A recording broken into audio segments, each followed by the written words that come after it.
और अपने फायदे के लिए लोगों का इस्तेमाल करना दुआ अच्छे से जानती है। और हैदर के अलावा इस घर में दुआ किसी की भी सगी नहीं। अरे अरे बाजी तो तुम्हें सच्चाई बताने वाली थी, खुद बताने वाली थी, लेकिन ऐन वक्त पे दुआ ने आके उसे रोक दिया। अब हम में से किसी को चैन से जीने नहीं देगी वो। आखिर है तो वो घर। अम्मी, मुझे अब भी यकीन नहीं हो रहा। हीना आंटी में तो मुझे मेरी अम्मी की परछाई नजर आती है। ठीक है गजल बेटा, ठीक है। अब अपना ख्याल रखना बेटा, कहीं ऐसा ना हो कि तुम्हारा अंजाम भी वही हो जाए जो सालों पहले तुम्हारी अम्मी का हुआ था।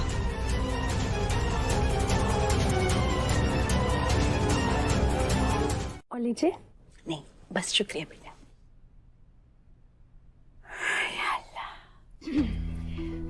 हैदर को इतनी फिक्र है आपकी, दुकान पर मन भी नहीं लग रहा उनका। फोन आया था, आपकी सेहत के बारे में पूछ रहे थे।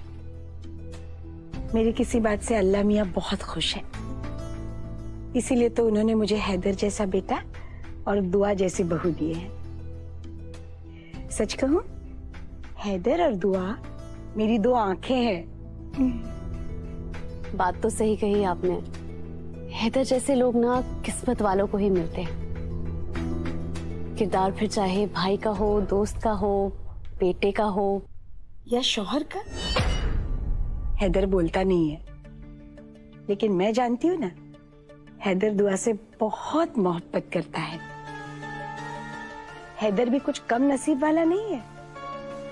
दुआ जैसी फिक्र और खिदमत करने वाली बीवी नसीब से ही मिलती है।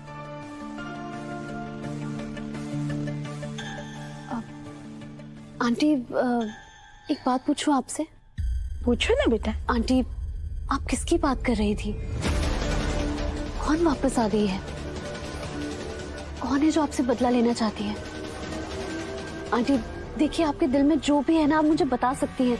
मैं प्रॉमिस, मैं कभी किसी को नहीं बताऊंगी। देखिए आंटी, पता नहीं क्यों मुझे लगता है इस रात से मेरा भी कोई लेना देना है। ऐसा क्यों लग रहा है जैसे कहीं ये राज मेरी अम्मी से तो नहीं जुड़ा है।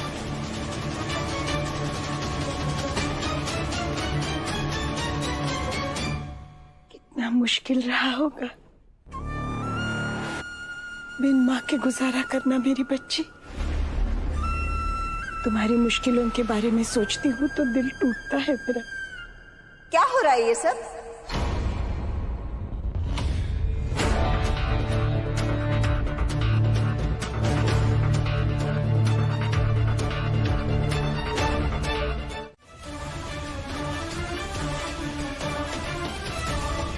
मुझे तो पूरा यकीन है कि ये बस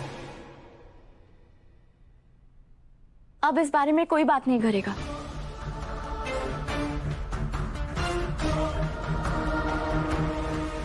कोई भी नहीं।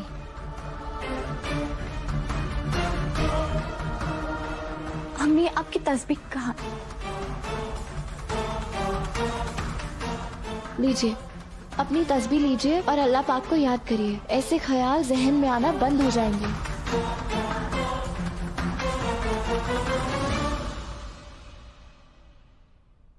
अम्मी, मेरे ख्याल से हमें घर में कुरान खानी करवा लेनी चाहिए। जरूर जरूर कुरान खानी करवाएंगे, लेकिन इसलिए ताकि इस घर में बरकत आए, साया और बुरी ताकत भगाने के लिए नहीं। और कब तक ऐसे सदमे में रहोगी तुम? अरे कोशिश नहीं करोगी तो तुम्हें ठीक कैसे होगी? और ये कैसी बेहोशी है? अपने दिमाग और अपनी जुबान पर काबू ही नहीं तुम्हें।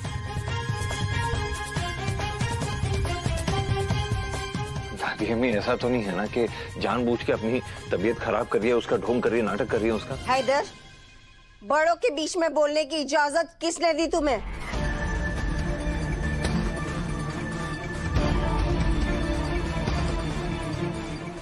दुआ, जी। बड़ी को दवाई दो।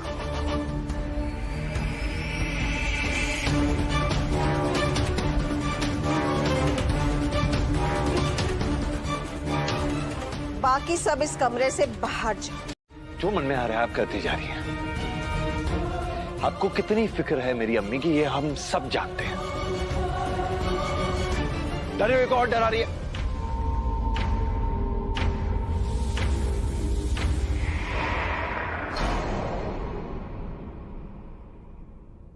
अम्मी कमरे से सुन रही होंगी तो परेशान होंगी।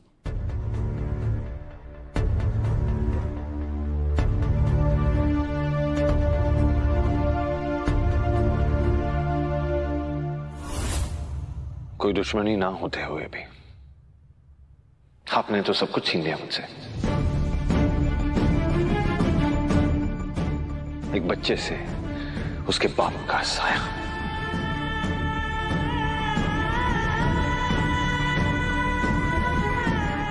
एक बच्चे की अम्मी के चेहरे पे उसकी हंसी, सब कुछ तो ले लिया आपने, कुछ और बाकी है अभी।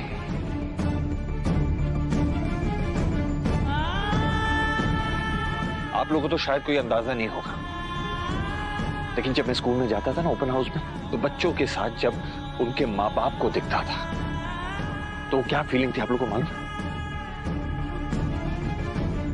क्योंकि मेरे साथ सिर्फ मेरी अम्मी खड़ी रहती थी और कोई नहीं।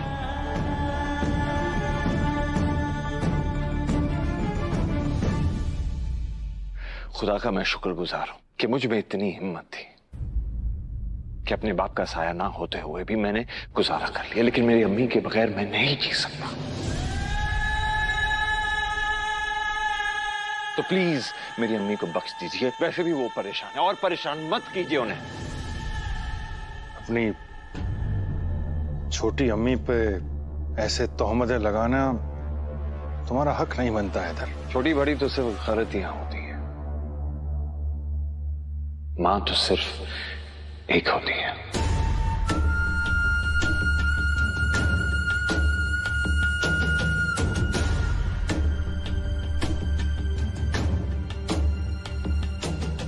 अगर तुम्हें इतनी ही तकलीफ है गुलनाज के इस घर में रहने से, तो ऐसे लेके निकल जाता हूं इस घर से बाहर।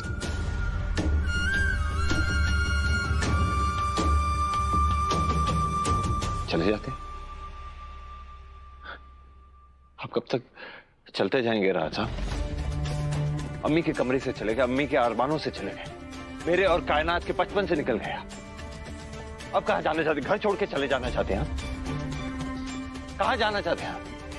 कभी आपने ये कहा है कि मैं तुम्हारी मां तुम्हारे साथ डट के यहीं खड़ा रहूंगा? कभी कहा है आपने कि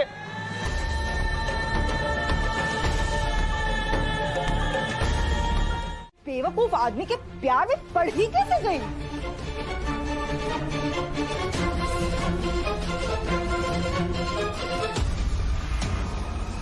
अरे बात बात पर तो गुस्सा करता रहता है वो, तेवर दिखाता रहता है, पता नहीं क्या सोचता है वो अपने आप को। खैर करे, काश उस हैदर का कारोबार चलता ही नहीं।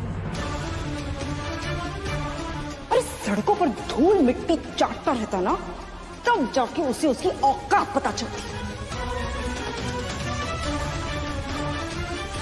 अरे एक नजर बर्दाश्त नहीं कर सकती मैं उस आदमी को। काश काश मैं तो यही दुआ कर रही थी कि उस भूकंप में मर मुरा जाता ना तो अच्छा होता। मैं तो अब भी दुआ करती हूँ। तो आखिर तीर निशाने पर लग ही गया।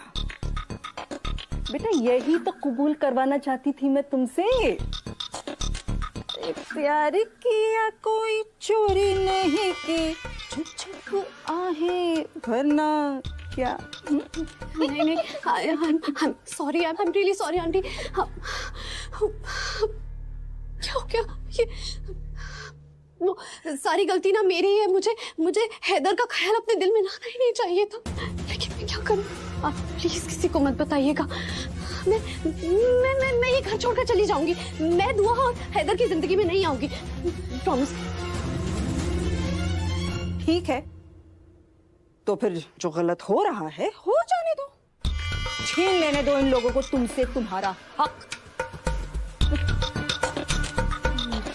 मतलब अब सब कुछ मैं ही पता लगा कर बताओ तुम्हें। तुम भी तो मेहनत करो।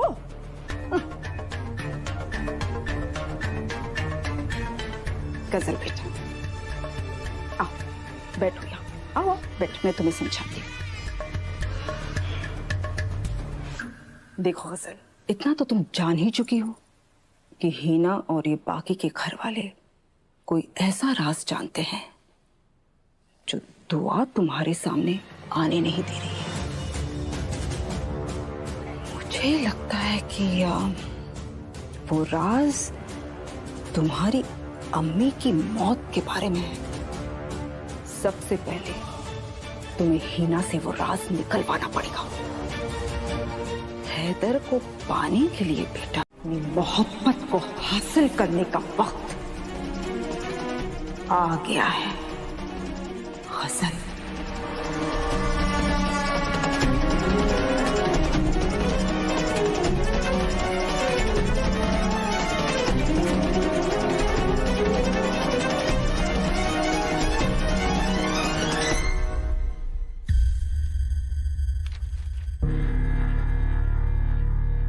लोगों ने मार मार के की एक औरत की हत्या। कौन सी खबर अम्मी? लोगों ने मार मार कर एक औरत की हत्या कर दी, नाम भी छपा है। इसका मतलब इतनी पुरानी खबर का प्रिंट आउट आज ही निकाला गया है। कोई तो है जो जानबूझकर अम्मी को डराने की और उनके दिमागी हालत से खेलने की कोशिश कर रहा है। मुझे बातों में उलझाकर अगर आप मेरा फायदा उठाने की कोशिश कर रही हैं, तो याद रखना मैं छोड़ूंगी नहीं।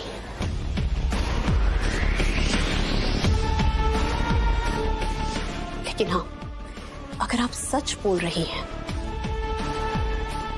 और तो अगर दोस्ती की आड़ में मुझसे मेरा कोई भी हक छीन रही है, तो मैं वो हक हासिल करके रहूंगी।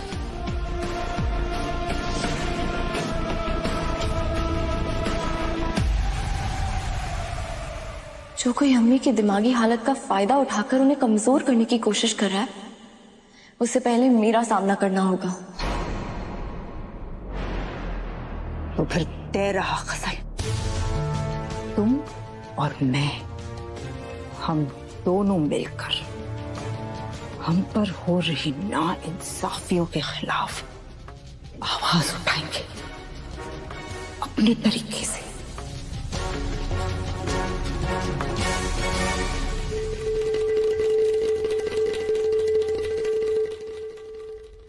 आज रात मैं उस राज का पता लगाकर रहूंगी जो गुजरे हुए कल में मैंने खोया था और जो आने वाले कल में मैं हासिल करने वाली हूं। उसका फैसला आज रात को होगा। अम्मी के खिलाफ साजिश करने वाला इंसान आज रात को भी जरूर उन्हें डराने की कोशिश करेगा और आज रात को मैं उसका पर्दाफाश करके रहूंगी।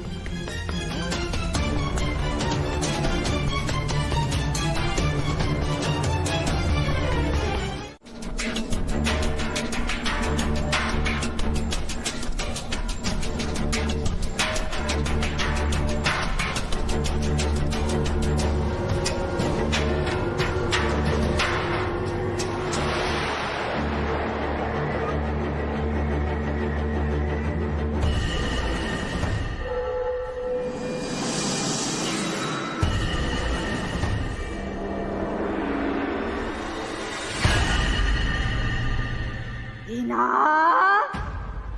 ओ हीना, उठ जाओ हीना, बड़ी चैन की नींद सो रही हो। हीना,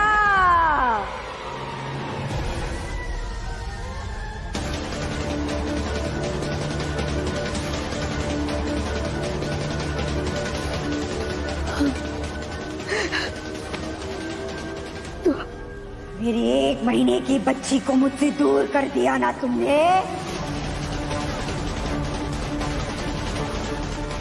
अनजाने में हुआ सीता।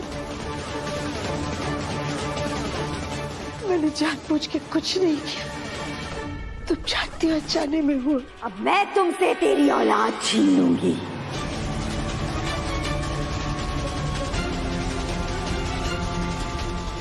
ना बचेगा बेटा और ना बचेगी तेरी बहू।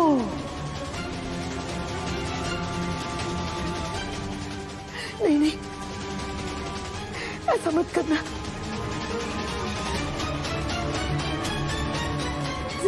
रुक जाओ, मत करो ऐसा।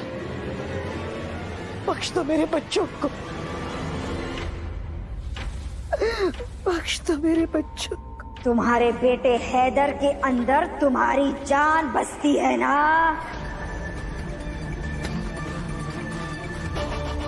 हैदर का कोई कसूर नहीं है, मेरे गुनाह की सजा मेरे बच्चों को मत देना ज़ीनत। तुम चाहो तो मेरी जान ले लो, लेकिन मेरे हैदर को कुछ मत करना। उसका कोई कसूर नहीं है, उसका कोई कसूर नहीं। मैं कह रही हूँ ना, मैंने जानबूझ के नहीं किया, जाने में हुआ।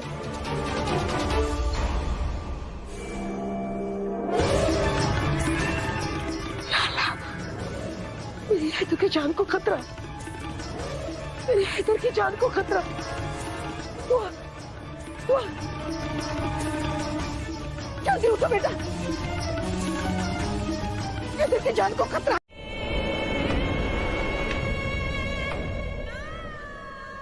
मेरी वजह से जान गई है उसकी।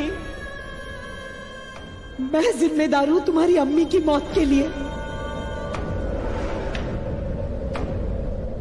वक्त आ गया है कि तुम्हें सारी सच्चाई बता दी जाए।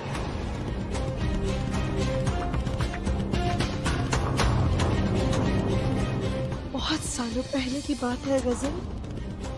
मेरा हैदर बहुत छोटा था। बचपन में एक बार बहुत बीमार पड़ गया था, इसीलिए मैं उसे लेकर उसके अब्बा के दुकान पर गई थी। लेकिन वहां मैंने देखा कि तुम्हारे अब्बू और अम्मी मेरे हैदर को लेकर भाग रहे थे। मैं उनके पीछे भागी, लेकिन तुम्हारे अब्बू मेरे हैदर को लेकर कहीं गायब हो गए। लेकिन मेरे हाथ ज़ीनत लगी और लोगों ने उसे घेर लिया। मैंने बहुत बार बोला, मिन्नतें की कि उसे ना मारे, लेकिन आप लोग देख क्या रहे हो? मारो इसको। अरे क्या कर रहे हो आप लोग? मारिए मत, उसे बताने दीजिए मेरा हैदर कहाँ है। अरे मारिए मत, अरे मारिए मत।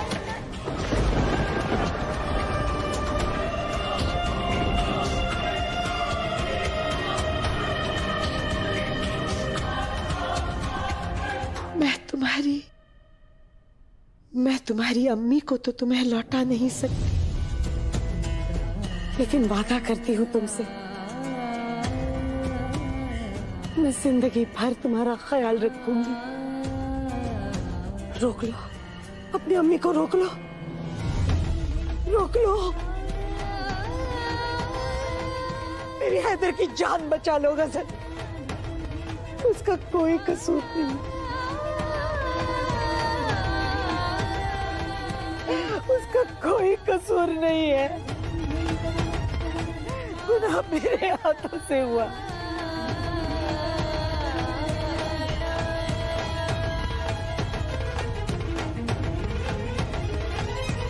गुनाह मुझसे हुआ, उसका बदला हैदर से क्यों?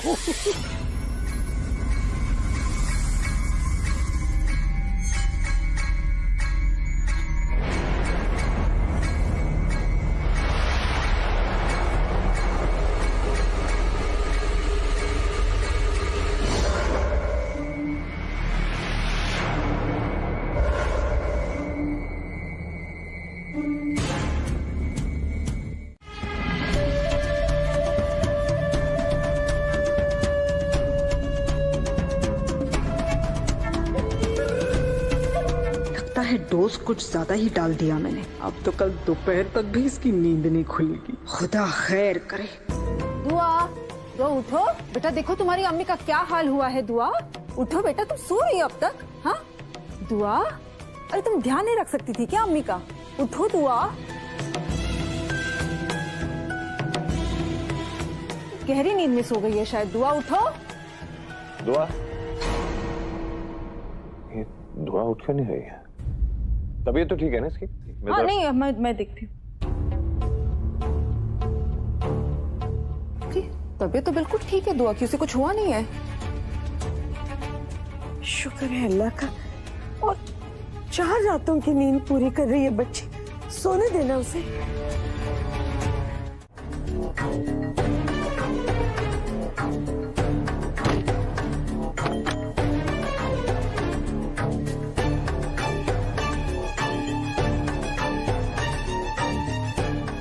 गजल बेटा,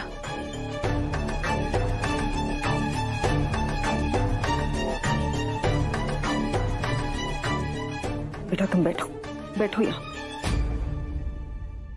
गजल बेटा, अपने आप को अकेला कभी मत समझना, मैं हूं तुम्हारे साथ। बेटा मैं जानती हूँ कि इस वक्त तुम्हारे दिल को कितना बुरा लगा होगा, कितनी बुरी तरह से वो टूटा होगा, लेकिन बेटा मुझे इस बात की खुशी है कि जिन लोगों पर तुमने आंखें बंद करके भरोसा किया था, उनका असली चेहरा तुम्हारे सामने आ ही गया। अरे तुम जानती नहीं हो गजल, जब मुझे सच्चाई के बारे में पता चला, मैंने तो बाजी और मियां से कह दिया था, साफ साफ कह दिया था कि गजल के सामने ये सच्चाई छुपाना गुनाह होगा, बहुत बड़ा गुनाह। क्योंकि जीनत उसकी अम्मी है और अपनी अम्मी के बारे में, उसकी मौत के बारे में जानने का गजल को पूरा हक है। तब पता है दुआ ने क्या कहा? दुआ ने कहा कि किसी पराये के लिए मैं अपनों की खुशी दांव पे नहीं लगा सकती हूँ। अम्मी के सुकून से ज्यादा, उनकी खुशी से ज्यादा मेरे लिए दुनिया में और कुछ नहीं है।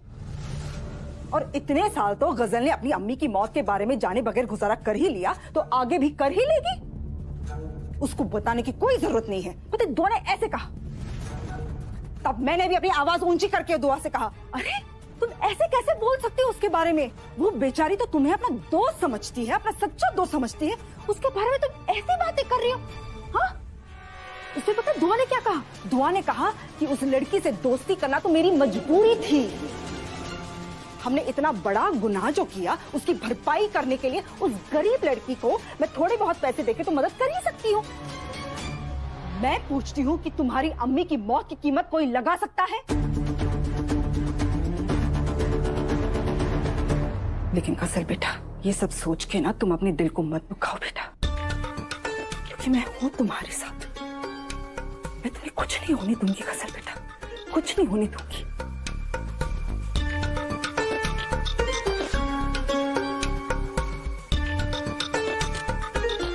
गजल बेटा, वैसे तो मैं तुम्हें ऐसी हालत में अकेला नहीं छोड़ना चाहती, लेकिन अगर ज्यादा देर तुम्हारे कमरे में रही ना तो उन लोगों को शक हो जाएगा मुझ पर, इसलिए मुझे जाना होगा बेटा।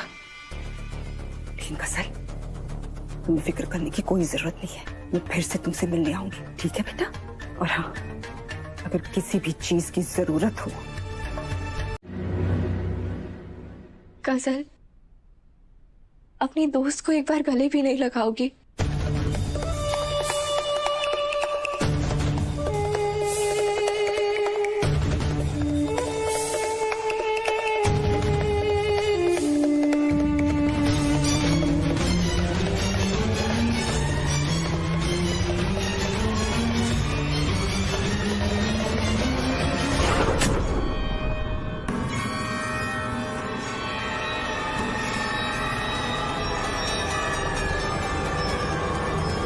गजल,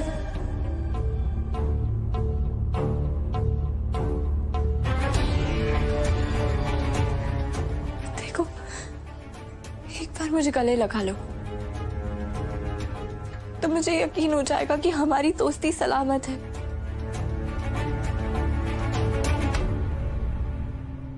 जीनत की मौत मेरी गलतफहमी की वजह से हुई है। मैं जिम्मेदार हूं तुम्हारी अम्मी की मौत के।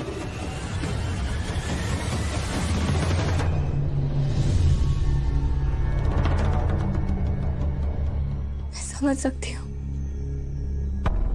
सच्चाई का ये कड़वा घूंट पीना तुम्हारे लिए कितना मुश्किल है।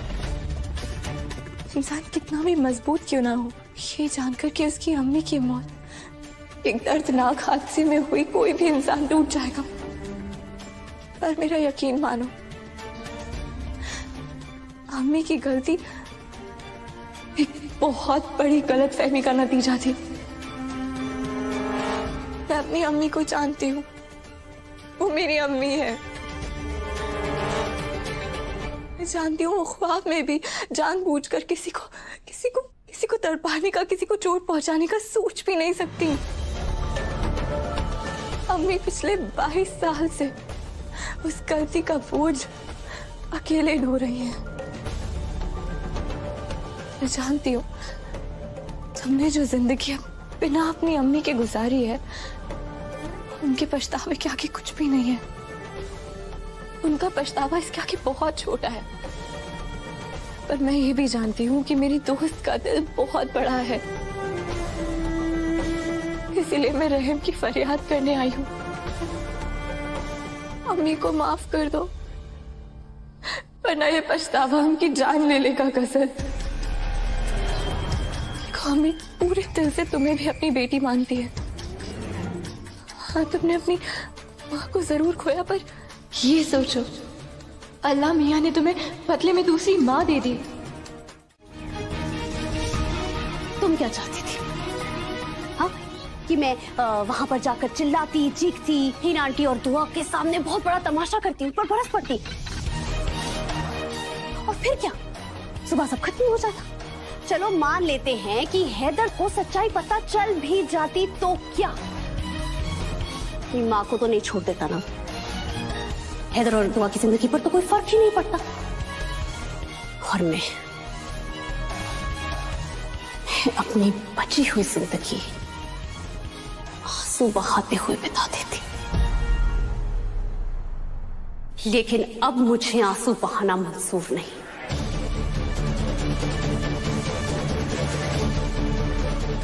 आंसू लिखे जाएंगे तो दुआ की तकदीर में।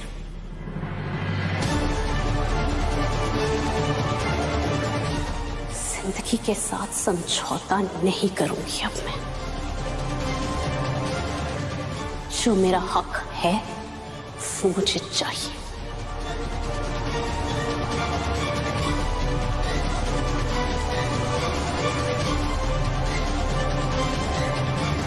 आज मैं इस घर की बेटी बनी हूं, अब इस खानदान की बहू बनूंगी।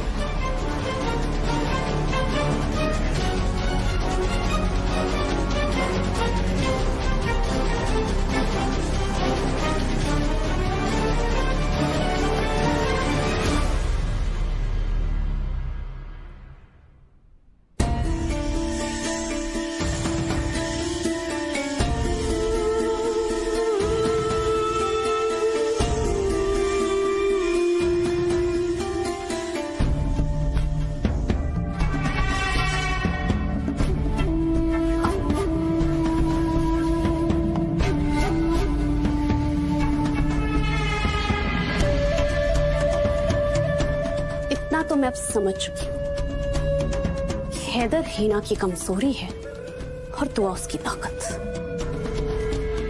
और अब उस ताकत को टूटकर बिखरना होगा। दुआ ने आज तक मेरी दोस्ती देखी है, और अब वो मेरी दुश्मनी देखेगी। मेरे अब्बू की आखिरी ख्वाहिश थी कि मैं हैदर की बीवी बनूं और इस खानदान की बहू, और अब मैं अपने अब्बू की आखिरी ख्वाहिश पूरी करूंगी।